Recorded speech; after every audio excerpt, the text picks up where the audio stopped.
It was barely 8:30 a.m., and the office was already buzzing with keyboards clacking and phones ringing. Emma Chin dashed into the building, her ponytail swishing and her arms full, a laptop bag, a client folder, and a drink carrier with 4 steaming coffees. Monday mornings at Finch and Rowe Marketing were war zones, and today was no different. She had a presentation in an hour, 2 junior associates had called in sick, and a VIP client was flying in unexpectedly. As she rounded the corner into the break room, the heel of her boot slipped slightly on the newly mopped tile. She caught herself just in time, only to nearly collide with a tall man crouched in front of the copier, looking utterly confused. He wore dark jeans, a gray hoodie, and a sheepish expression, fiddling with the machine like it might bite. "Oh no, you're not starting your first day trying to fix that dinosaur," Emma said, breathless but grinning as she set the drinks down. The man looked up. Kind eyes. Tousled hair. A little out of place in this world of starched collars and power suits. "I figured I'd try to be helpful," he replied with a shrug, straightening up. He towered slightly over her. She chuckled and handed him a cup of coffee. "Interns don't get hazed until at least the second week. I'm Emma. You must be Ryan, right? From the New Jersey office?" There was a brief flicker in his expression, surprise, maybe amusement, but then he nodded. "Yeah. Ryan works." She exhaled, clearly relieved. "Thank God. I was worried I'd be alone on this client pitch, but you're just in time. Hope you're not too attached to onboarding paperwork, because I need a crash partner." He took a sip of the coffee. "Lead the way." Emma grinned, already tapping into her usual confident rhythm. "All right, Ryan, welcome to the fire. Just nod, smile, and try not to correct my typos in front of the client." He smiled as he followed her out of the break room, leaving behind the sputtering copier. No one gave him a second glance. No one questioned why the supposed intern looked more like a startup founder than a 20-year-old college grad. As they walked toward the meeting room, Emma talked and he listened, about the brand they were pitching, the impossible timelines, and how much was riding on this deal. Her passion was undeniable, her stress barely concealed beneath her cheerful demeanor. And though he hadn't said much yet, Alex Monroe, the company's brand new CEO, hired quietly after the recent merger, knew one thing already. He didn't want to correct her. Not yet. Because for the first time in a long time, someone saw him not as a title, not as a threat or a boss, but simply, as a person. And that felt like a breath of fresh air. The glass-walled conference room on the 11th floor buzzed with ideas, scribbles on whiteboards, and the soft hum of the projector. Emma stood at the head of the table, energized and focused, as she clicked through slides. "If we reframe the product as a lifestyle upgrade rather than a feature set, we hit emotion, not just logic. That's what sells." Alex, still going by Ryan, sat beside her, jotting notes on a yellow legal pad and occasionally offering soft-spoken suggestions that made heads turn. His ideas were thoughtful, precise, and just bold enough to challenge the status quo.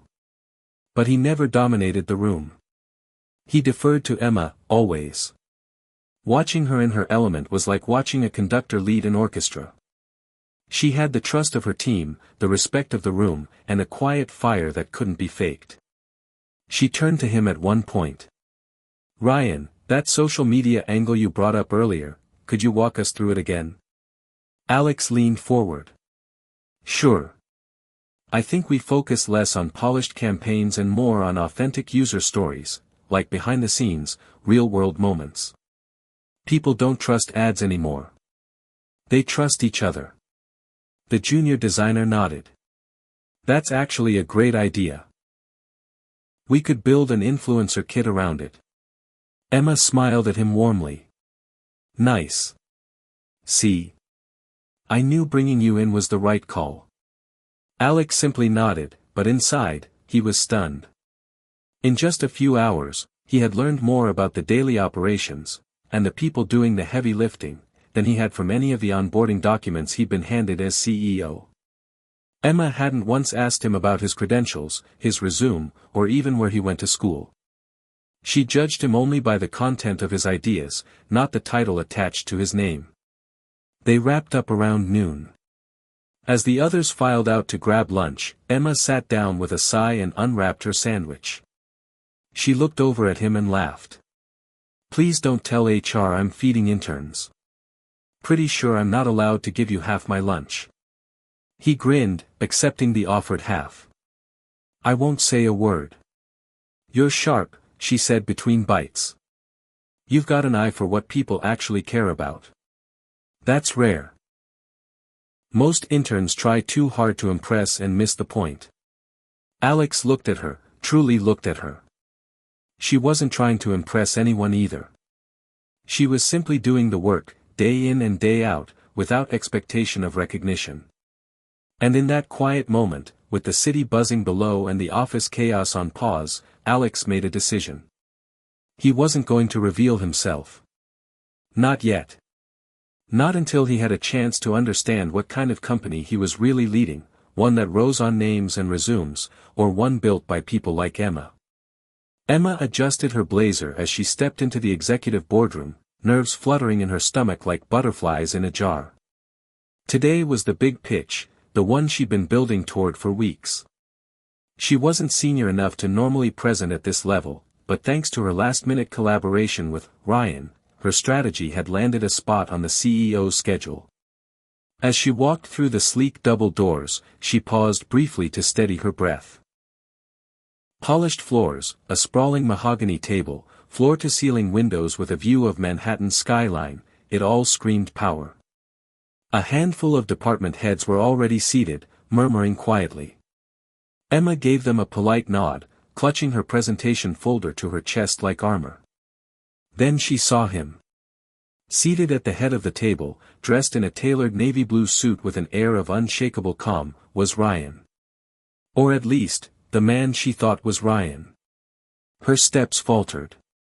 The world seemed to slow. She blinked once, twice. No. It couldn't be. He glanced up and locked eyes with her.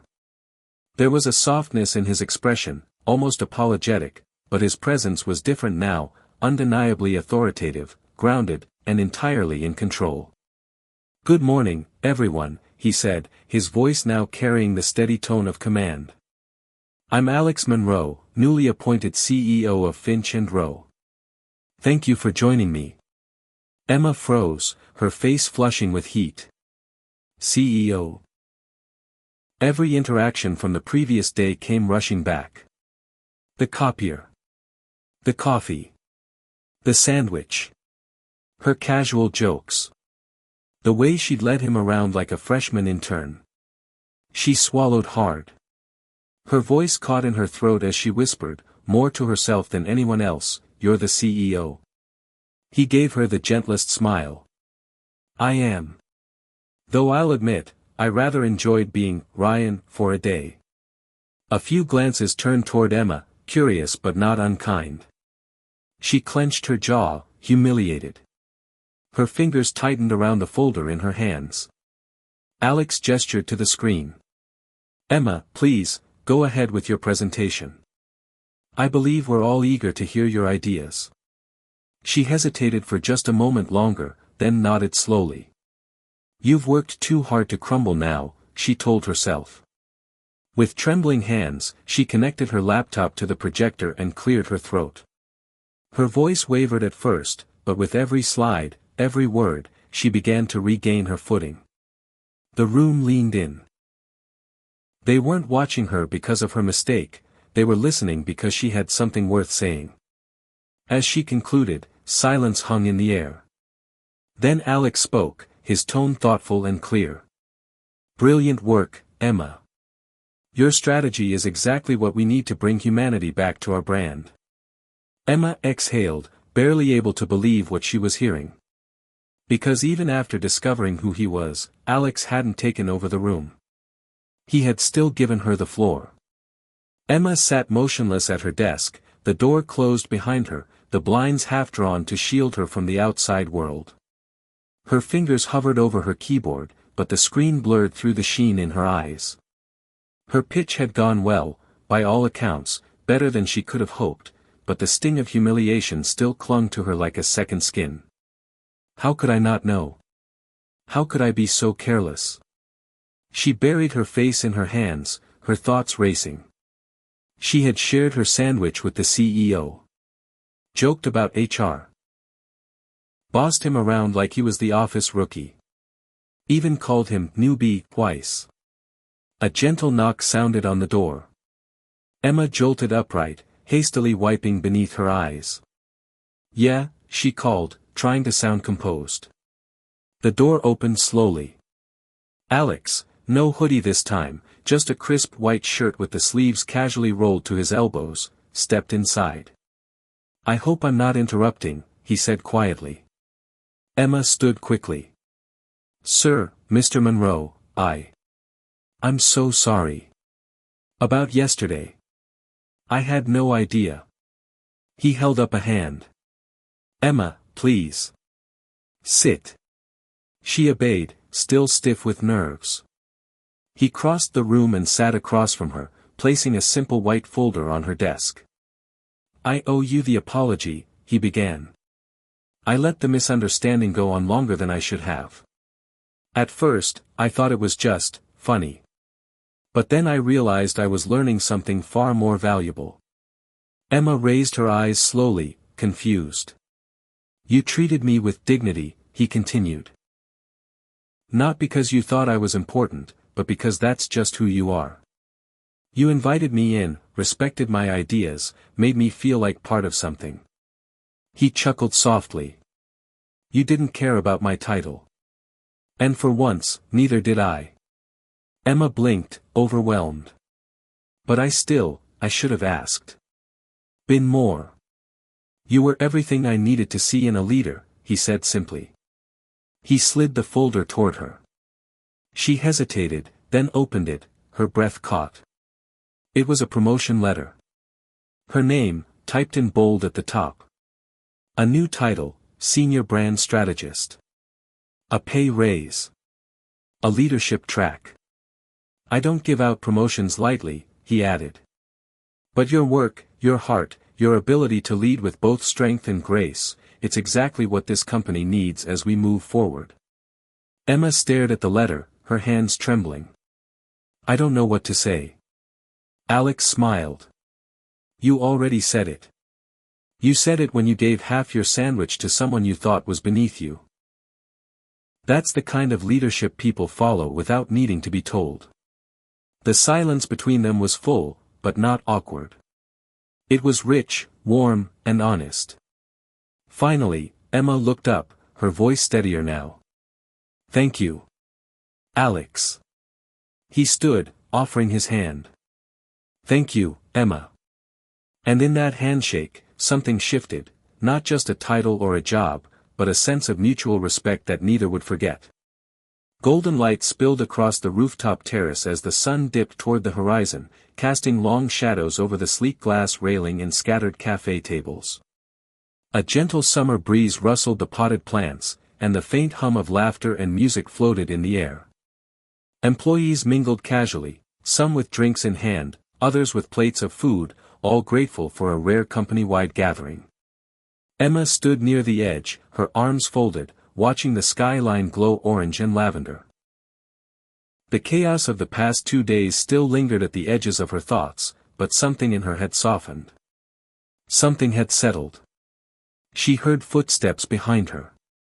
"I figured I'd find you here," Alex said, stepping up beside her. He'd ditched the blazer but kept the crisp shirt, his tie now loose at the collar. Emma gave him a sideways smile. "You throw a party for the whole office and still sneak off to the corner. I like corners. You see more from here." He glanced at her, then out at the horizon. "It's quiet. And honest." They stood in comfortable silence for a moment.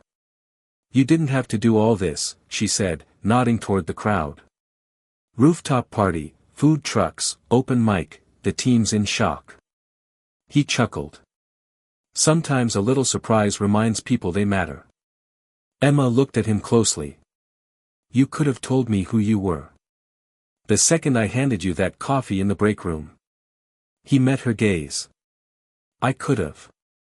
But I would have missed something important. Like what? Like how good it feels to be treated like a person. No agendas. No politics. Just, connection. He paused. You showed me what this company looks like from the ground up. And it's better than I imagined. Emma glanced down, humbled. I never thought someone like me would be noticed by someone like you. Someone like you, he said firmly, is the reason I took this job. The words landed softly but deeply. Emma turned her eyes back to the city, her heart fuller than it had been in a long time. As the evening sky darkened, a few junior staffers gathered at a mic to sing, slightly off-key but wildly enthusiastic. Laughter erupted. Somewhere in the back, someone started a slow clap that turned into a round of applause. Emma smiled. You've started something, you know. Alex nodded. So have you. Then, without fanfare or formality, he raised his cup of lemonade and clinked it gently against hers. To new beginnings, he said. Emma nodded. To leading with heart. And as the sun set and the city lights flickered to life, the rooftop glowed, not from the lamps or the skyline, but from the renewed sense of purpose, connection, and quiet hope that filled the air.